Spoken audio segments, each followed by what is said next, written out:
boîte aux suites de notre série « Mon œuvre préférée ». Je vais vous présenter cette œuvre, Les pillards gaulois du peintre français Évariste Luminet, une huile sur toile peinte en 1867. Une œuvre de grand format, ce qu'on appelle une œuvre de grand format. 2,10 m de haut, 3,18 m de large. C'est important pour comprendre la nature et le sens de l'œuvre, on y reviendra. Alors c'est effectivement l'une de mes œuvres préférées des musées de Langres pour plusieurs raisons. Alors la première, c'est que c'est une sorte de synthèse des collections langroises. Ça parle d'histoire, d'archéologie et d'art. C'est une peinture d'un grand peintre du 19e siècle, donc il y a aussi une forme de synthèse de nos collections à travers cette image. Cette œuvre me plaît également parce qu'elle a plusieurs dimensions. Elle peut se lire de plusieurs manières. C'est à la fois un fait divers, un épisode de la grande histoire de France, l'époque gauloise, un moment romantique, un moment de drame, et aussi une image qui a un sens politique. Et on y reviendra tout à l'heure. Alors, de quoi s'agit-il? Le titre nous l'indique, les pillards gaulois. Les pillards gaulois. Il s'agit donc d'une représentation de la fuite d'un groupe de Gaulois qui viennent de voler du bétail dans un village, qui viennent l'incendier, c'est ce qu'on voit en haut à droite de la composition. Ils ont mis le feu pour protéger leur fuite. Et on les voit se diriger vers nous dans un tumulte d'hommes et d'animaux. Ils poussent devant eux les bovidés, les moutons, les chèvres qu'ils viennent de voler. Alors, on voit deux Gaulois, notamment les petites têtes de Gaulois à pied, mêlées dans la masse animale en mouvement, et trois Gaulois à cheval. L'un se retourne, sans doute pour vérifier qu'ils ne sont pas suivis, et les deux autres au centre sont en train de pousser, de diriger le troupeau avec un bâton, une lance, pour autant que possible diriger le bétail volé dans la fuite. Et le tout dans le bruit et la fureur. Donc on voit bien que tout est en mouvement, tout est en panique, tout est en vitesse sur la composition. L'un des artifices consiste à représenter les animaux, les pieds au-dessus du sol, dans la course, dans la fuite. Chèvre, mouton et le grand taureau ici et on voit bien avec des ombres portées détachées des pieds, l'artiste nous suggère bien que tout ça est en mouvement. Et dans un mouvement tel qu'un mouton roule au sol, qu'un autre mouton il passe dessus, qu'un autre a les pattes en l'air, et on voit ici un bœuf qui pousse de la tête dans l'ensemble de la masse animale comme ça, en mouvement. Alors voilà la manière dont est représentée, imaginée cette scène de pillage.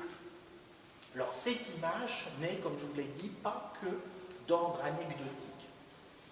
Évariste Luminet, c'est ce qu'on appelle un peintre d'histoire, c'est-à-dire un peintre qui s'est spécialisé, comme d'autres au milieu du XIXe siècle, dans la représentation de grands épisodes de l'histoire de France, d'épisodes attestés, ou comme ici, d'épisodes imaginaires.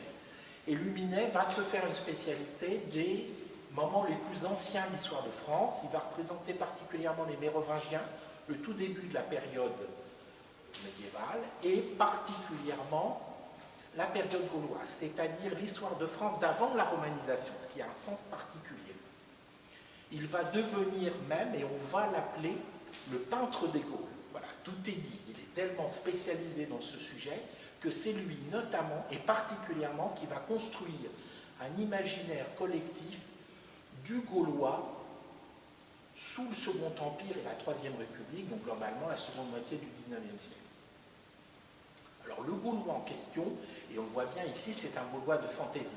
C'est un Gaulois d'agrégat, de ce qu'on comprenait archéologiquement vaguement à l'époque. Vous voyez que le casque est en bronze, plutôt un casque de la fin de l'âge du bronze, que la ceinture est du premier âge du fer, tout ça c'est 1000 ans ou 500 ans avant la période gauloise, que le bouclier rond est vaguement proto-historique, plutôt grec, que la parure est du premier âge du fer, que le bracelet, lui, oui, pourra être gaulois, que les peaux de bêtes sont plutôt dans l'imaginaire de la préhistoire. Et surtout, la représentation, l'icône du Gaulois au XIXe siècle, moustachu et cheveux longs. Et le personnage principal, celui qui est à Algaré, sont complètement dans ce stéréotype.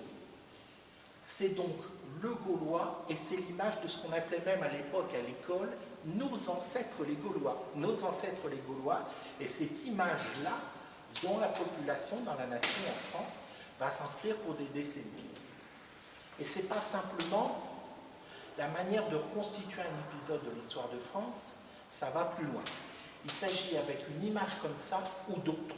Par exemple, 2 ans avant, 1865, le sculpteur Aimé Millet va représenter un grand Vercingétorix en bronze à Alésia. C'est le même sujet, à la même époque, de pouvoir construire une identité nationale, une mémoire commune, très ancienne, originale.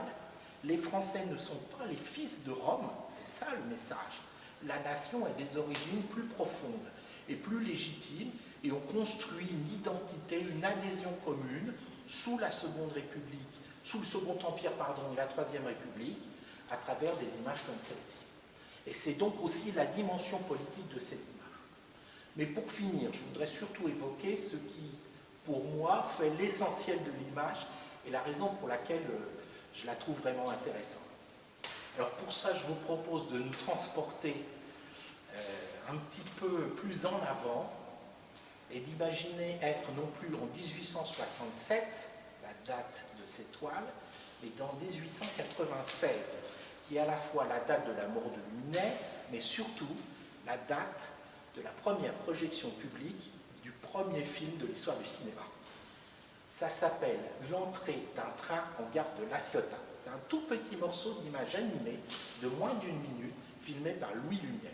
Alors peut-être que certains d'entre vous ont en tête cette image assez célèbre, qui représente, avec un plan fixe comme notre tableau, une grande diagonale, c'est carré, la ligne de chemin de fer à droite la gare, et pendant 1 minute, le mouvement est tout simple. L'arrivée d'un tout petit point en haut à droite de la diagonale, qui grossit, c'est le train et la locomotive qui va arriver à la fin du film d'1 minute, à crever l'écran littéralement et à donner l'impression, et c'est vraiment ce qu'ont ressenti les spectateurs à cette époque, que la locomotive va les écraser en sortant de l'écran. Et si je vous parle de cette image de Lumière, c'est parce que ce que nous propose Évariste Luminet, c'est la même chose. Il va essayer de faire du cinéma, de faire son cinéma, 30 ans avant, le cinéma n'existe pas, mais d'amener le plus d'animation possible dans une image fixe. Alors, pour bien comprendre, il faut que j'arrête de tricher. Là, je ne suis pas comme il faut être pour bien comprendre et ressentir l'image. Je vais donc me placer en position de danger. Voilà comment il faut être pour bien comprendre l'image et percevoir l'intention du peintre, qui a donc mis globalement dans la composition le plus de mouvement possible. Que chaque figure, animale ou humaine, d'ailleurs sans hiérarchie, est elle-même le plus en mouvement possible. Vous pouvez presque rajouter le son. Très facilement, vous imaginez les cris, les beuglements, le piétinement qui accompagnent la course folle de l'ensemble des pillards. Et l'artifice et le jeu et l'intention fondamentale de Luminet est d'essayer d'intégrer, d'insérer le spectateur, l'observateur que je suis dans la scène, de nous inclure dans l'histoire, de nous mettre en danger, de participer à l'événement. Je ne suis pas là les pieds sur le sol de la salle du musée, je suis d'une certaine manière, grâce au format de la toile, à la taille des personnages, à la proximité, à l'immédiateté du mouvement, devant moi à 1 mètre, dans la plaine, le taureau devant moi. Quelques minutes avant, on a pillé le village. Sur l'instant, on s'enfuit, et quelques secondes après, je pourrais être celui qui, et je le ressens physiquement, personnellement, en danger, être en danger, d'être écrasé par le taureau furieux, par le reste de la masse animale et des chevaux.